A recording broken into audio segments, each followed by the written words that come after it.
Escuela de Contemplación Salmos. Palabras desde el silencio.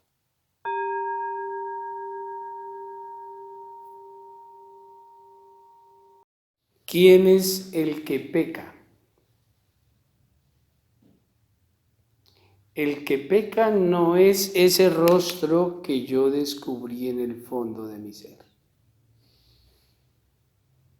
Ese no tiene necesidad de decir mentiras, de maltratar a nadie, de quitarle nada a nadie, ni de ofender y separarse de los otros.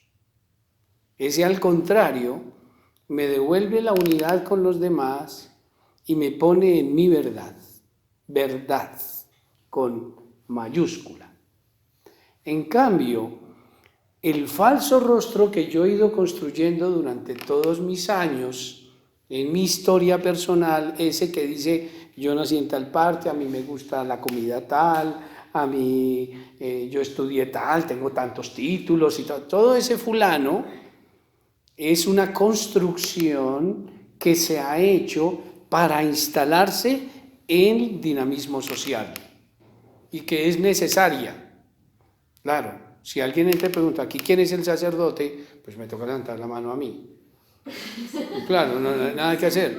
O sea, ese es mi rol. Pero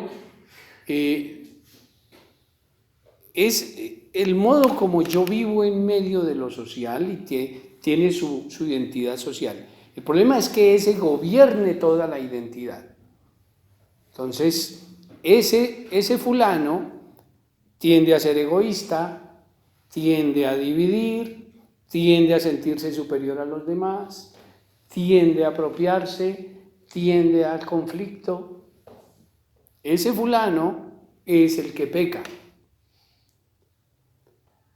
En el fondo, la liberación del pecado se da cuando yo me libero de él.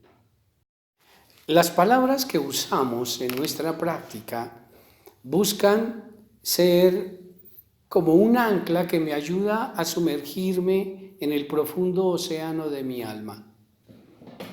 Porque es que las olas en la superficie de mi alma se agitan mucho. ¿Qué es lo que hay en la superficie de mi alma? Pues todas las inquietudes, todas las preguntas, todas las emociones, todo el efecto de las cosas que me han pasado. Pues está muy loco el mar. Entonces, tirarse y tratar de hundirse ahí, pues es muy difícil. Entonces, tomamos un ancla y nos amarramos el ancla y vamos bajando, y no es fácil, aún se mueve mucho el océano, y pues bueno, poco a poco se va hasta que yo me identifique realmente con la profundidad del mar que voy descubriendo. Ahora, para que esas palabras me ayuden, tienen que evitar construir más contenidos. Porque si yo utilizo una palabra que lo que hace es armarme un discurso en la cabeza, entonces pues las olas se agitan más. Y el ancla dejó de ser ancla y se volvió ola. Y entonces ya hay más ruido y más. Entonces ya el ancla tiene que ser algo que me lleve a lo profundo. Entonces vamos a utilizar una palabra que no se le facilite a la mente armar un discurso. Y entonces propongo que se haga en otro idioma que no manejemos nosotros. Puede ser cualquier palabra, pero pues en la escuela ofrecemos 5 palabras que están en hebreo, que pertenecen a la Sagrada Escritura, que todas fueron pronunciadas por Jesús, ¿sí? Y que nos pueden ayudar de ancla. Solo que aquí en las charlas informativas y cuando vienen las personas por primera vez, les hablo de una de esas palabras. La palabra que siempre ofrezco en estos espacios es la palabra Shalom. Shalom, que se escribe con S, S-H-A-L-O-M, que es la palabra que utiliza la Sagrada Escritura para hablar de la paz que Dios da cuando Él está presente. No es cualquier paz, no es ni siquiera un estado de relajación, es la paz de la presencia divina. Y eso me ayuda. Entonces, ¿qué hago?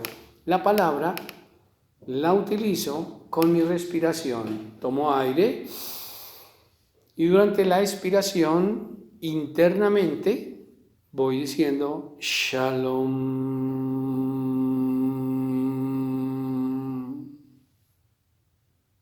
Toda la expiración. Shalom.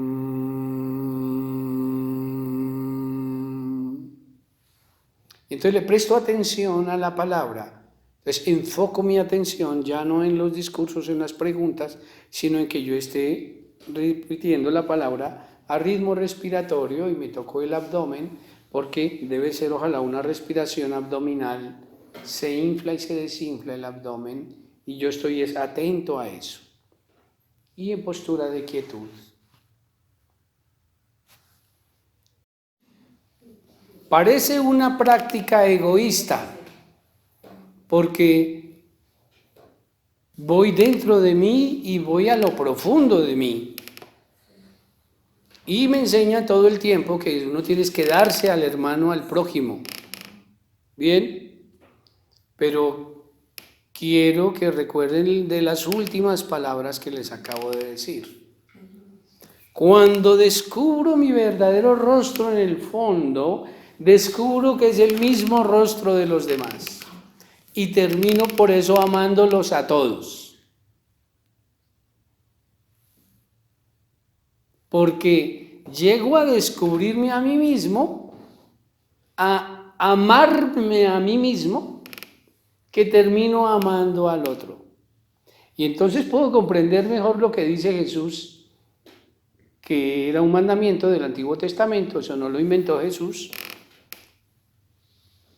Amar a Dios y al prójimo como a sí mismo. ¿Sí ven? Si miramos la frase, está escrita al revés, o sea, al revés de la dinámica. La dinámica es que yo me amo a mí, descubro a Dios y amo al prójimo. Amar a Dios, al prójimo, como a mí. O sea, el primero era yo realmente. ¿Yo cómo voy a amar a Dios o al prójimo si yo no sé quién soy yo? Cuando realmente veo mi rostro, puedo amar al prójimo. Yo te amo, pero ya hay un yo que yo ya lo identificó, que ya se identificó. Pero si no hay un yo identificado, ¿a quién amo quién? ¿Quién ama a quién? Si no hay ni una identidad. ¿Sí?